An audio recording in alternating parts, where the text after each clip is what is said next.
৪৫ বছর পর যেভাবে ডিবির চৌকস টিমের কাছে ধরা পড়ল শহীদ জিয়ার হত্যাকারী। পরিচয় গোপন করে প্রায় ৪৫ বছর ধরে আত্মগোপনে ছিলেন সাবেক রাষ্ট্রপতি ও বিএনপির প্রতিষ্ঠাতা শহীদ জিয়াউর রহমানের হত্যা মামলার মৃত্যুদণ্ডপ্রাপ্ত আসামি মেজর অবসরপ্রাপ্ত মোহাম্মদ মোজাফর হোসেন। দীর্ঘ সময় ধরে বিভিন্ন পরিচয়ে অবস্থান করলেও শেষ পর্যন্ত ঢাকা মহানগর গোয়েন্দা পুলিশের অভিযানে তিনি গ্রেফতার হন। মোজাফর হোসেন ছিলেন খুবই দ্রুত, তবে শেষ পর্যন্ত ডিবির চৌকস টিমের কাছে হার মানে তার সব চালাকি। নিখুঁত ও পেশাদার অপারেশন ছকে এক পর্যায়ে মৃত্যুবন্দী হয়ে পড়েন তিনি। ডিবির কাছে তথ্য ছিল বনানীর ডিউএইচএস এর একটি বাসায় থাকেন এই মোজাফর। তার নাকের নিচে আছে একটি বড় তিল। মেয়ে এয়ারটেল অফিসে চাকরি করেন। জাস্ট এই দুইটি ক্লু। এটিকে সামনে রেখে মাসের পর মাস মুজাফরকে হন্য হয়ে খুঁজতে থাকে ডিবির চৌকস টিম।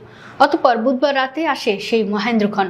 গভীর রাতে দরজা নক করতেই সামনে আসেন বয়োবৃদ্ধ এক ব্যক্তি। নাম জানতে চাইলে বলেন, আমি মুজাফর। এবার গোয়েন্দা চোখের তীক্ষ্ণ দৃষ্টিতে তার নাকের নিচে ধরা পড়ে সেই কালো তিল। কাল বিলম্ব না করে হাতে হ্যান্ডকাফ পরিয়ে দেয় ডিবি। এভাবেই এক বড় মাফিয়ার ফেরারি জীবনের অবসান ঘটে।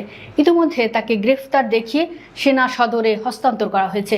আইনশৃঙ্খলা রক্ষাকারী বাহিনীর চোখ এড়াতে অপরাধীরা কত ধরনের কৌশল অবলম্বন করতে পারে তার অন্যতম উদাহরণ এই মুজাফর। নিজের অববয়, চালচলন, এমনকি পেশা ও বাসস্থান পরিবর্তন করে সে দীর্ঘদিন একটি সম্পূর্ণ ভিন্ন পরিচয়ে ছদ্মবেশে অবস্থান করছিল। এ কারণে পুলিশ ও গোয়েন্দা বাহিনীর কাছে তার অবস্থান সম্পর্কে কোনো স্পষ্ট ক্লু ছিল না। অপরাধীর কোনো না কোনো চিহ্ন বা সূত্র থেকেই যায়, এটাই নির্মম নিয়তি।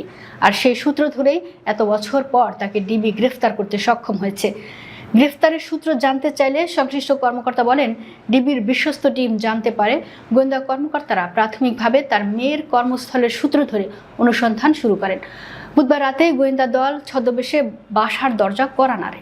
ভেতর থেকে দরজা খোলার পর অত্যন্ত নাটকীয় ও সুকৌশলে এগোয় পুরো প্রক্রিয়া। দরজা খোলার পর গোয়েন্দারা সরাসরি কোনো অভিযান বা গ্রেফতার বিষয়ে কোনো ভয়ভীতি না দেখে অতিথির মতো স্বাভাবিক আচরণ করেন। মেয়ের নাম ধরে জানতে চান অমুক বাসায় আছেন কিনা। এ সময় গোয়েন্দা কর্মকর্তারা নিজেদের এয়ারটেল অফিস থেকে আসা কর্মী হিসেবে পরিচয় দেন। বাসার ভেতর থেকে একজন বয়োবৃদ্ধ ব্যক্তি দরজা খুলে এগিয়ে এসে জানতে চান, এত রাতে অফিসের কাজ কেন, আমাকে বলুন কি বিষয়। গোয়েন্দারা তখন কৌশলগতভাবে বয়োজ্যেষ্ঠ লোকটির চেহারা পর্যবেক্ষণ করেন। এ সময় কর্মকর্তারা বলেন, মুরব্বী, আমরা তো আপনাকে চিনি না, আপনি কে? আমরা যার সঙ্গে দেখা করতে এসেছি তার সঙ্গে দেখা করতে দিন। সরল বিশ্বাসে এবং কিছুটা আত্মবিশ্বাসের সঙ্গে সেই ব্যক্তি উত্তর দেন, আমি মুজাফর, মেয়ের বাবা। মুখ থেকে একথা শোনার পর আর এক মুহূর্ত সময় নষ্ট করেনি ডিবির চৌকস দল।